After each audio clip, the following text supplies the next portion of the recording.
మీ అందరికీ నా హృదయపూర్వక వందనాలు. చెమ్మగలిగిన దేవుని పిల్లారా, మీ హృదయాలు వెలిగించే మాటతో దేవుడు ఎక్కువనే ఈ మాటలు తీసుకొని మీ అద్దకు కూర్చున్నాడు కనుక మీరు నేను కలిసి ప్రభు మాటల చేత మన హృదయాలు వెలిగించుకుందాం.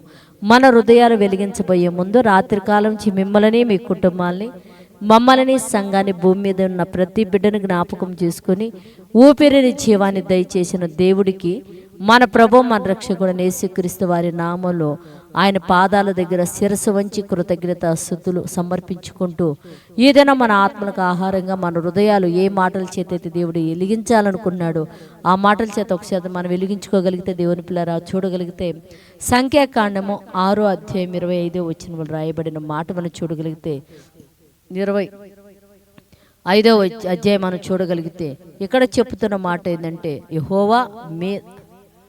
యెహోవా మీ మీద తన సన్నిధి కాంతిని ఉదయింపచేసి మీకు సమాధానము కలుగు చేయును అని రాయబడింది. దేవుని పిల్లలంటే సంఖ్యాకాండం 6వ అధ్యాయము 26వ వచనంలో దేవుడు మనకేం చేస్తున్నాడంటే తన ఉదయ కాంతి అంట మన మీద ఏం చేస్తాడంట, ఉదయింప చేస్తాడంట. దేవుని పిల్లలు అంటే దేవుడు మనకి ఉదయింప చేసి దేవుడితో సమాధానం మనం ఎప్పుడైతే కలిగి ఉంటామో దేవుని పిల్లలారా, ఎదుటి వారితో మనం సమాధానం కలిగి ఉంటాం. దేవుని పిల్లలారా, ఇప్పుడు మనం ఎదుటి వారితో సమాధానం లేకుండా వాళ్ళని అవమానిస్తూ, కొడుతూ, వాళ్ళని ఇబ్బందులు కలుగు చేస్తూ వాళ్ళతో మనం దోసుకుంటున్నామంటే అర్థం ఏంటంటే, మొట్టమొదటిగా మనకి దేవుడితో సమాధానం లేదు.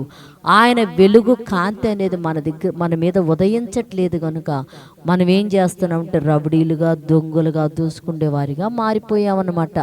కనుక మన దేశంలో ఉన్న ప్రతి ఒక్కళ్ళ మీదకు కూడా యెహోవా సన్నిధి యొక్క ఉదయ కాంతి వారి మీద ప్రకాశించి ఇంక మీదట దొంగలు కానీ మన దేశంలో ఉండకూడదు, దోసుకుండేవారు మన దేశంలో ఉండకూడదు, రవడీలుగా మన దేశంలో మారకుండా ఆయన ఉదయకాంతి ప్రతి ఒక్కళ్ళ మీద ప్రకాశించి సమాధానము కలిగి ఉండునట్లు మనం ప్రార్థన చేద్దాం.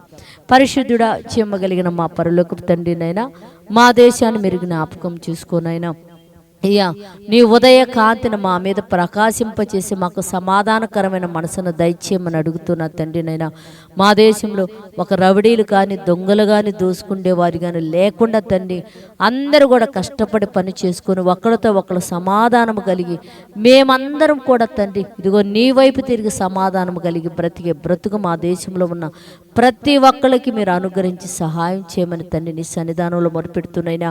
ఎంతమంది అయితే ఈ మాటలు ఆసక్తి కలిగి చూస్తున్నారు తండ్రి, వారి కుటుంబాల్లో మంచి ఆరోగ్యము దయచేనైనా, వారి రాకపోకల్లో, ఉద్యోగాలు, వ్యాపారాలు తోడుగుండినైనా, బయటికి వెళ్ళినని బిడ్డలు క్షేమంగా గృహానికి చేర్చి మీరు మహిమ పొందమని మా రక్షకుడు నీ కుమారుడైన యేసయ్య పరిశుద్ధ నామములో ప్రార్థన అడుగుతున్నాము తండ్రి. ఆమేన్.